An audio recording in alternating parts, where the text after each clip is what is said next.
Le drapeau de l'État hébreu, de plus en plus visible. Nous sommes dans les territoires de Cisjordanie occupés par Israël. Depuis les attaques du 7 octobre, la colonisation s'y accélère à un rythme jamais vu. Les habitants de ce village bédouin palestinien, par exemple, se sentent pris en étau.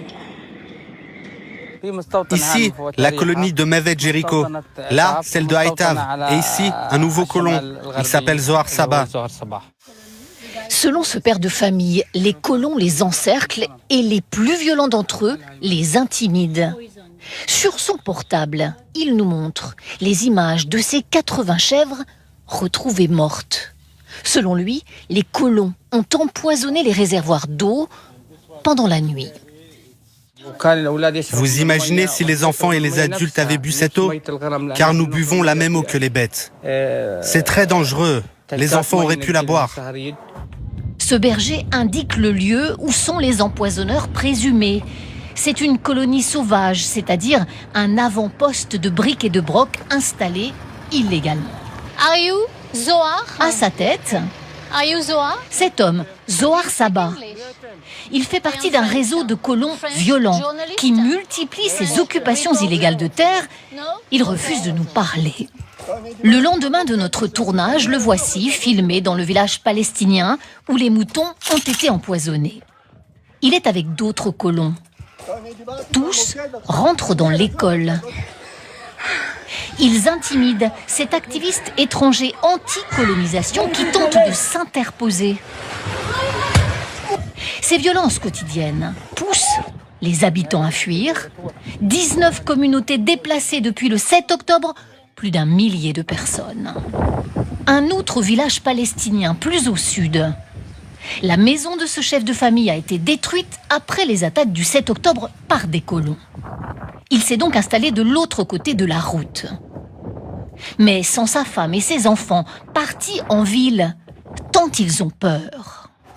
C'est très dur d'être séparé de ma famille et de mes enfants qui ont dû s'éloigner. Mais ici, c'est l'histoire de nos parents et de nos grands-parents. Ils ont toujours vécu ici. C'est vraiment très dur. Depuis le 7 octobre, 5 avant-postes de colons ont été légalisés par Israël. 65 autres sont en passe de l'être. Ce lieu est justement l'un de ces sites illégaux récemment reconnus par les autorités de l'État hébreu. Il est désormais sous la protection de l'armée. Tout autour, ce sont des villes palestiniennes. Pour l'instant, ces colons sont installés dans des préfabriqués, mais ils construiront bientôt des maisons. Cette habitante est la seule à pouvoir nous parler. Elle a été désignée par les responsables du lieu. C'est notre maison. C'est ici que l'on vit avec mes 10 enfants. Croissez et multipliez-vous. C'est notre façon de penser. Pour ces colons, les Palestiniens n'ont pas leur place sur ces terres. Ces terres, elles nous appartiennent. Elles appartiennent au conseil régional de Samarie.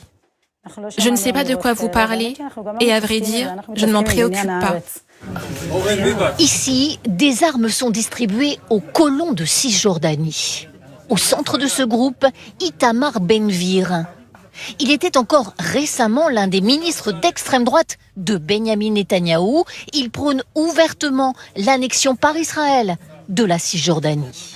En juin dernier, sur décision administrative de l'État hébreu, 1270 hectares de cette vallée du Jourdain sont devenus des terres israéliennes.